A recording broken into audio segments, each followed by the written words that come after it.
తెలంగాణ దీక్షా దివస్ రోజు మరొక సంఘటన కూడా జరిగిందని కేసీఆర్ గారి దీక్ష ఎంత కీలకమైందో అంతే కీలకమైంది. నేను ఆత్మహత్యలను ప్రోత్సహించను, ఆత్మహత్యలను అసలు మనం ఒక రకంగా ప్రేరేపించొద్దు కూడా. కానీ తెలంగాణ ఉద్యమంలో ఒకనాడు ప్రభుత్వానికి గుండెకెదురుగా గుండె నిలుపును, ఆంధ్రకేసరి, టంగుటూరు అని జాతీయోద్యమాలు చదువుకున్నామని బ్రిటిష్ వాళ్ళకి వ్యతిరేకంగా. అట్లానే జై తెలంగాణ ఉద్యమంలో 69 72 వరకు జరిగిన ఉద్యమంలో 462 మంది పోలీస్ కాల్పులో చనిపోయారు, లేకుంటే ప్రభుత్వ దమనకాండ వల్ల చనిపోయారు. కానీ దురదృష్టం ఏంటంటే 2009 నవంబర్ 29 తర్వాత ట్రెండ్ మారింది.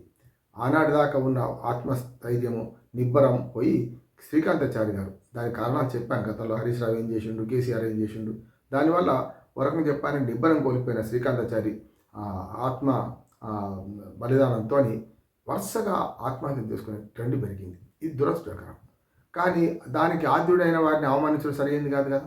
ఏదైనా సరే మొత్తం మీద తెలంగాణ రాకపోతే ఏమవుతుందనే భయాందోళన, తెలంగాణ రాకుండా ఈ ప్రభుత్వాలు అడ్డుకుంటున్నాయని దాంతో కేసీఆర్ గారి అరెస్టు, అదే రోజు కేసీఆర్ గారి అరెస్టు, వీటన్నిటి వల్ల ప్రభావితమై ఒక క్షణికావేశంలో వరకు చెప్పారంటే తెలంగాణ గాఢంగా కోరుకునే వ్యక్తిగా, ప్రత్యేక రాష్ట్రం గాఢంగా కోరుకునే వ్యక్తిగా శ్రీకాంతాచారి తన ఆత్మ బలిదానం చేసుకున్నారు. మరి దానికి ప్రతిగా ఆమె తల్లికో లేకుండా ఆమె కుటుంబంలో పదవి ఇవ్వలేదని విమర్శ కూడా వస్తున్నది. శంకరమ్మ గారు కూడా ఇవాళ ఒక టీవీ ఛానల్లో నాతో మేము అందరూ మాట్లాడుతుంటే, సార్ నేను దానికోసం ఆశించలేదు, నాకు పదవి కాదు, నా కొడుకు గుర్తింపు కావాలని కోరుకుంటుంది. సరిగ్గా ఆమె మాటలతో ఏకీభవిస్తున్నాను. నిజంగా చెప్పాలంటే తెలంగాణ అమరవీరులు అందరి త్యాగం వల్లనే తెలంగాణ వచ్చింది. కేసీఆర్ ఒక్కరితో రాలే. కానీ కేసీఆర్ దాన్ని సారథిగా నడిపించాడు. ఇప్పుడు నాయకుడిని మనం గుర్తించకుండా ఉద్యమం మొత్తం ఉందంటే లాభం లేదుగా. సబ్బండ వర్గాలు అన్ని వర్గాలు కృషి చేసినాయి. ఆనాడు అన్ని వర్గాలలో ఈ వర్గం కూడా ఉన్నది. ఆత్మహత్యలు చేసుకునే వాళ్ళు కూడా ఒక రకంగా సమాజాన్ని చైతన్యపరిచిండ్రు, సమాజాన్ని కొంచెం మేల్కొల్పిండ్రు.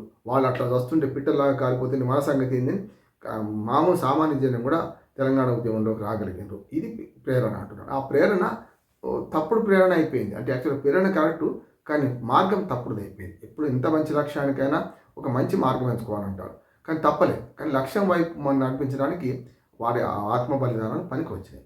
కనుక మరి వాళ్ళకి ఏం చేయాలి? శంకరమ్మ గారు ఏదైతే శ్రీకాంతాచారి తల్లి ఉందో ఆమె అన్నట్టుగానే నాకు టీఆర్ఎస్లో 14 ఏళ్ళు ఉన్నాయి ఇప్పటి వరకు, టీఆర్ఎస్ నుంచి పదవులు ఆశిస్తలేను, నా కొడుకు గుర్తింపు కావాలని కోరుకుంటుంది.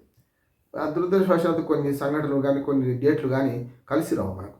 ఉదాహరణకు 29 నాడు అమరవీర దినోత్సవం జరుపుకుంటూ దీక్షా దివసం జరుపుకునే క్రమంలో చేస్తే కేసీఆర్ గారికే పేరు వస్తుంది, ఎక్కడ శ్రీకాంతాచారికి పేరు రాదు. శ్రీకాంతాచారిని తలిచినా కూడా సెకండరీ అవుతుంది. ఒక ఉదాహరణ చెప్తాను.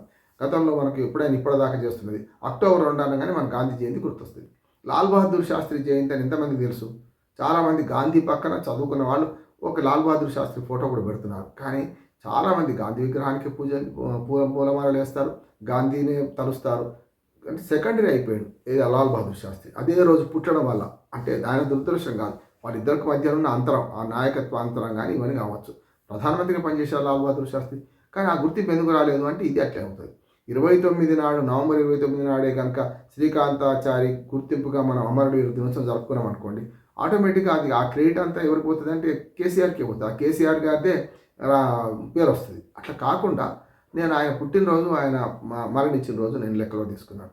29 నవంబర్ నాడు ఆత్మ బలిదానం కోసం ఆయన తగలబెట్టుకున్నాడు. కానీ ఆ తర్వాత 29 నవంబర్ నుంచి మొదలు పెడితే 29, 30, 1, 2, 3వ తారీఖు దాకా 5 రోజులు, 4 రోజులు పూర్తిగా బతికిన 5వ రోజు డిసెంబర్ 3 నాడు ఆయన హాస్పిటల్లో మరణించారు శ్రీకాంతాచారి.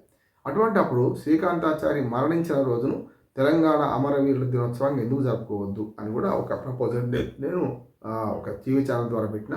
వాళ్ళు కూడా చాలా ప్రమోట్ చేసిండ్రు. దానిలో బీఆర్ఎస్ వాళ్ళు కానీ, కాంగ్రెస్ వాళ్ళు కానీ, ఇటు బీజేపీ వాళ్ళు కానీ, రామ్మోహన్ రావు గారు చెప్పింది కరెక్ట్ అన్నారు. కానీ దీనికి పిల్లి మెడకు గంట కట్టేది ఎవరు? కాంగ్రెస్ పార్టీ వాళ్ళని మీకు ప్రభుత్వాన్ని ఒప్పించండి అని అన్నాం. కాదు ఇంతకుముందు దాకా టీఆర్ఎస్ వాళ్ళు, బీఆర్ఎస్ వాళ్ళు ఎందుకు చేయలేదు శ్రీకాంతాచారి వర్ధంతిని? 9.5 ఏళ్ళు అధికారంలో ఉన్నారు కదా, మరి డిసెంబర్ 3 చేస్తే బాగుండేది కదా. కాదు కొందరు పుట్టినరోజు చేస్తే బాగుంటుంది శ్రీకాంతాచారి అన్నాడు. నిజంగా ఏంటంటే దురదృష్టం ఏంటంటే 15th ఆగస్టు ఆయన పుట్టినరోజు అయింది. శ్రీకాంతాచారి గారి పుట్టినరోజు 15th ఆగస్టు. 15th ఆగస్టు నాడు దేశమంతా సంబరాలు చేసుకుని, దేశమంతా అంటే ఒక విషాద దినాన్ని జరుపుకోలేరు కదా. కనుక ఈ రెండింటికి చూసుకుంటే డిసెంబర్ 3 సరి అయిందని నాకు అనిపించింది. అదే దాన్ని ప్రతిపాదన పెట్టిన. రేపు కేసీఆర్ గారి దగ్గర కూడా ఈ ప్రతిపాదన తీసుకెళ్తామని బీఆర్ఎస్ మిత్రుడు విజయార్యే వారు క్షత్రియ గారు హామీ ఇచ్చారు. అట్లాగే ఆ టీవీ ఛానల్ వాళ్ళు కూడా ఈ ప్రభుత్వం దృష్టికి తీసుకుపోతామన్నారు. ప్రభుత్వ ప్రతినిధులుగా వచ్చిన కాంగ్రెస్ నుంచి నగేష్ కానీ, బీజేపీ నుంచి ప్రేమ్ గాంధీ కానీ వాళ్ళ పార్టీలతో చర్చిస్తున్నారు. నేను అందరికీ ఒకటే విజ్ఞప్తి చేస్తున్నాను ఇప్పటికి కూడా. ఇప్పుడు ఆ ఒక్క ఛానల్ ద్వారా కాకుండా నేను వ్యక్తిగతంగా కూడా విజ్ఞప్తి చేసేది ఏంటంటే, శ్రీకాంతాచారి ఆత్మ బలిదానాన్ని ఎవరు వెలకట్టలేరు.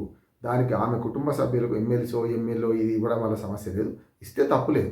కానీ ఇవ్వడమే పరిష్కారం కాదు. ఓ జిల్లాకో ఒక చిన్న ప్రాజెక్టుకో దేనికో ఆయన పేరు పెట్టడం కూడా కరెక్ట్ కాదు, సరిపోదు కూడా అంటున్నాను. ఆయన ప్రేరణ మొత్తం రాష్ట్రం అంతా మనకు వచ్చింది.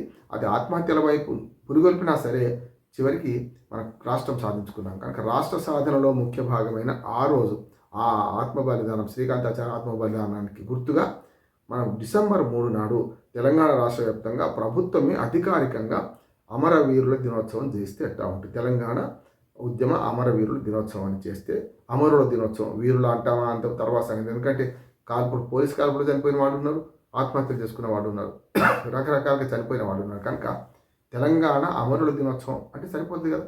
అట్లా ప్రభుత్వమే ముందుకు రావాలని కోరుతున్నాను. కాంగ్రెస్ పార్టీకి నా విజ్ఞప్తి ఏంటంటే, కేంద్రంలో జాతీయ పార్టీ బీజేపీ ఉన్నది, వాళ్ళు కూడా ఇందులో కలవాలని కోరుతున్నాను. ఇప్పుడు రాష్ట్ర ప్రభుత్వం ఏం చేయాలంటే దీన్ని అమరుల దినోత్సవం, తెలంగాణ అమరుల దినోత్సవం జరుపుకుంటూ అధికారికంగా జరపాలి. దీనికి మంచి అవకాశం. కేసీఆర్ని తిట్టడం, కేసీఆర్ ఐకానా అనడం కాకుండా పాజిటివ్గా ఆలోచన చేస్తే 29 కేసీఆర్ వాళ్ళు చేసుకొనియండి, దాన్ని గుర్తించకపోయింది. 29 దీక్షా దివస్ నవంబర్ 29, కానీ డిసెంబర్ 3 నాడు ప్రభుత్వమే అధికారికంగా జరపడానికి అవకాశం ఉంది. ఢిల్లీ బహుత్ దూర హై, చాలా దగ్గర, సమయం లేదు మిత్రమా అనుకుంటూ రేపు డిసెంబర్ 3 రెండో రోజులు ఉంది కనుక డిసెంబర్ 3 నాడు రాష్ట్ర ప్రభుత్వమే, ఇప్పుడున్న రేవంత్ రెడ్డి గారి ప్రభుత్వమే పూర్తిగా ఈ అమరవీరుల దినోత్సవం జరిపితే బాగుంటుంది.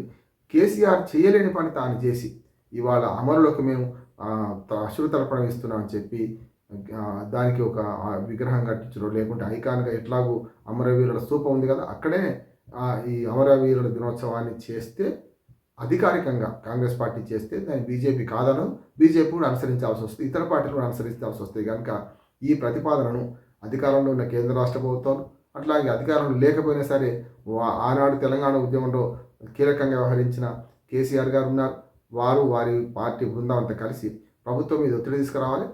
రేవంత్ రెడ్డి గారిని ఒప్పించి 3 డిసెంబర్ నాడు అయితే ఎవరికి అభ్యంతరం ఉండదు, ఎలాంటి ఆటంకం కూడా ఉండదు. కనుక శ్రీకాంతాచారి మృతికి సందర్భంగా వారి బాటలో నడిచిన అనేక మంది, వేలాది మంది, 1300 మంది అమరులకు నివాళులు అర్పిస్తూ అమరుల దినోత్సవాన్ని జరపాల్సిందిగా రాష్ట్ర ప్రభుత్వాన్ని, కేంద్ర ప్రభుత్వాన్ని, ఇతర పార్టీలను నేను కోరుతున్నాను. నమస్కారం.